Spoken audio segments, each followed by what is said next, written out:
Hi guys, welcome back to my channel. Today's video we are going to talk about all of the books I read in the month of April 2022. I read 6 books. We're going to discuss the plots and synopsises as well as my opinion and my 0 to 5 star review. So with everything being said, we're going to jump in. You should definitely subscribe and let me know how many books you read this month. If any of these books you have also read, please let me know your opinion below. I'd love to talk about it. Let's jump in and talk about my monthly reading wrap up. The first book I read in the month of April was It Ends With Us. This book, I don't even want to talk about it because I'm never going to do justice explaining it. This book is extremely popular. It is really popular, especially on TikTok. So I honestly don't like to read a lot of overhyped books because I don't want to seem like I fit in that category and like I only read really popular books, but I did read it since I am a huge Colleen fan, and this is probably one of, if not her most popular book. So I read this book and the books I've given 5 stars can't even compare to this book. I almost want to remove like all of the books I've ever given 5 stars just because I want this to have like its own category. It was so extremely incredible, and there's definitely a lot of trigger warnings in it. It was just so real and you feel so much for the characters in this book. And I'm so excited for the sequel that is coming out this year. So I don't even know what to say about this book. I'm never going to do it justice. So like I don't even want to try to describe this book. The main character in this book is named Lily Bloom. She has struggles with her father, and basically throughout this book it goes back into her past and her first love and kind of just her whole story, and then it's jumping back to her present day and how these things have affected her and how she is now following her dreams of moving to Boston and starting her own flower shop. And she meets this guy at the beginning of the book who is a neurosurgeon. His name is Ryle, and they click instantly and they both were just having a bad day. She doesn't see him for 6 months and all of a sudden he pops up yet again and they start talking and they have a relationship together, and it's going out throughout this relationship of them. And there is definitely some triggers for sure for this book, so please check them out. This book was really hard-hitting and intense and extremely sad, but it was just incredible, and you really feel for her throughout the situation of how she always takes him back, and then it's jumping back to now her first love coming back into her life and getting involved again. And this book, oh my god, this book is so good.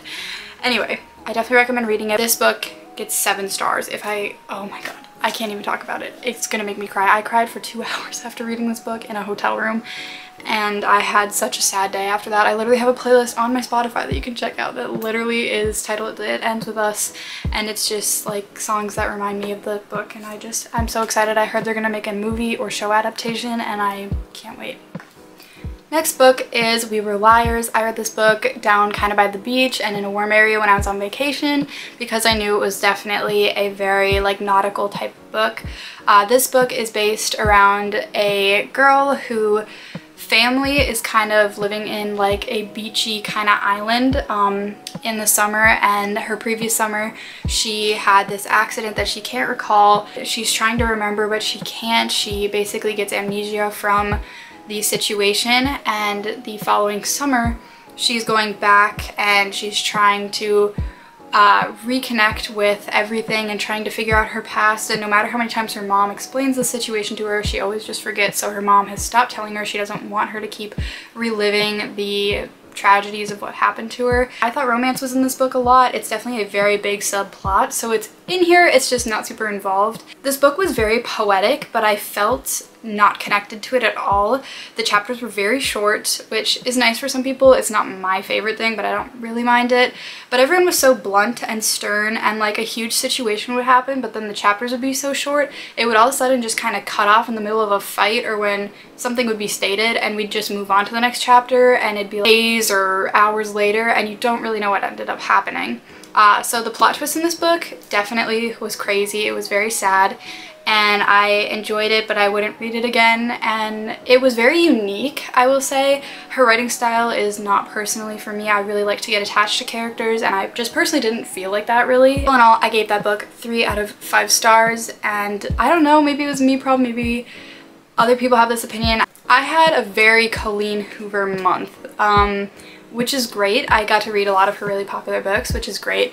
But if you're not a Colleen fan, then you probably don't enjoy a lot of my content. This is the next book I read. This is Verity. My grandma bought me this book like 2 months ago, and it's just been sitting on my shelf, and whenever a book starts to like age and be there for a little while, I'm like, okay, I need to read that, because like I just feel bad it's sitting there. This book was absolutely nuts.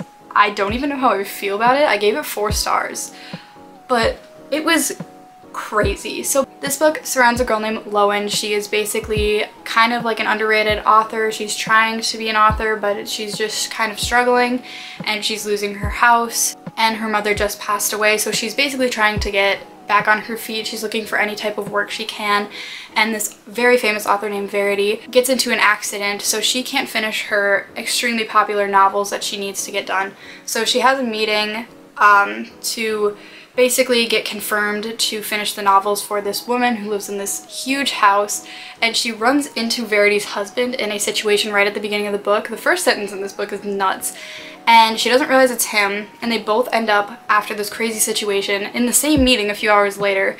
And there's definitely like a weird spark between the two of them. Basically, Lowen gets confirmed to be the new author to finish off these novels, so she goes to go through the woman's office and stay there for a few days.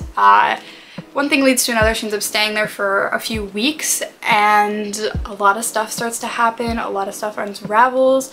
They also, in Verity's family, lost 2 of their daughters in different accidents 6 months apart, so she's kind of trying to piece back the past about this odd situation, how the wife ended up in the accident she did. It's nuts. This book is literally insane for no reason. One thing I want to mention is I was more over listening about Verity's love life than Lowen was, and that's saying something if you've read the book. She's going back and reading this manuscript that Verity hid and wrote, and she's going back learning about her past and how she became with her husband and having their family, and oh my god, a lot of stuff happens.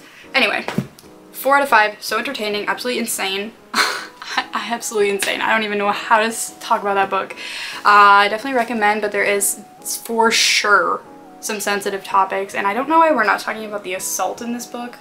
There was literally assault that just went unnoticed because the people were married, and I was like, okay. I want to make an entire video about this book because it was insane. 2 of the other things I want to mention, this book was very creepy. It is a thriller. So definitely super eerie. You might not sleep after you read this book. Oh, the ending of this book, nuts. Literally insane. Plot twist right at the end of this book. So unsettling, and we just have to live with that, I guess. So I had to mention that. The next book I read was Twilight. I'm not going to talk about the synopsis of this book because I feel like 99% of the world knows at this point. I did an entire reading vlog on this book recently, so you can watch that if you want more opinions on it. I gave this book 4 out of 5 stars, and I really enjoyed it. I'm such a big Twilight fan. I literally go on a tangent in that video so many times about how much I love Twilight, and I definitely recommend to people who are kind of into, especially Twilight, but are kind of into like fantasy romance type vibe. The next book I read was All Your Perfects by Colleen Hoover. Now I didn't know this was her like a popular book. Apparently it's one of her most popular books. Oh my gosh, was this book ever sad? And I will never get over talking about how much I adore Colleen Hoover, but I really, really appreciate how she has normal people with normal issues in all of her books. I've never read a book of hers that I'm like, the characters are so one-dimensional. They're all just so relatable, and I adored this book. This book basically starts off pretty crazy right away. The main character, Quinn, runs into this boy named Graham in a apartment hallway, and there's this huge situation going on. They don't really know each other at all, and they just bond over this crazy situation immediately because it's so bizarre. Basically, they don't see each other for a long time, and they run back into each other again, and they get married, and it goes back and forth of them falling in love and getting married and how everything becomes to where it is, and then it comes to the future of her trying to get pregnant and just struggling with depression. So there definitely is some trigger warnings in it. But this book is incredible, and I really, really loved it. I gave it 5 stars. I definitely recommend you read it. Again, there is some sensitive topics, so be aware of that when you're reading. The last book I read in the month of April was the Hunger Games book. My friend is absolutely obsessed with the Hunger Games series. I definitely wanted to pick it up because I do really love the movies as well, and I adored her writing style. She like put all of her effort into it. I loved this book. It was so entertaining, and I think they did a beautiful job of the movie adaptation, and I always like to credit when like a movie does really good at creating, like recreating a book. So I think a lot of people know the premise of this, but basically there's 13 districts, all of them are extremely poor, and then the main government type vibe is extremely rich, and every year they take 2 kids from each of the 13 districts and put them in the Hunger Games, where they have to survive for multiple weeks and only one person can come out. Main character Katniss takes her sister's place as tribute when she gets picked, and then she goes along with Peeta, which she has a past with, and basically they kind of reconnect, and I really enjoyed this book. The ending was lovely, and I'm so excited to read Catching Fire. I already bought the other 2 books because I definitely want to read them in the next little while, so I definitely recommend this book. I gave it 5 stars because her writing style was great. I was always entertained. There was always a cliffhanger each chapter, or they just did a really good job of making you want to continue to read, and I love when books do that. Thank you guys so much for watching. I hope you enjoyed the video. Let me know what books you read this month and what your thoughts are on these books. I will see you guys all next time. I love you very much. Peace out.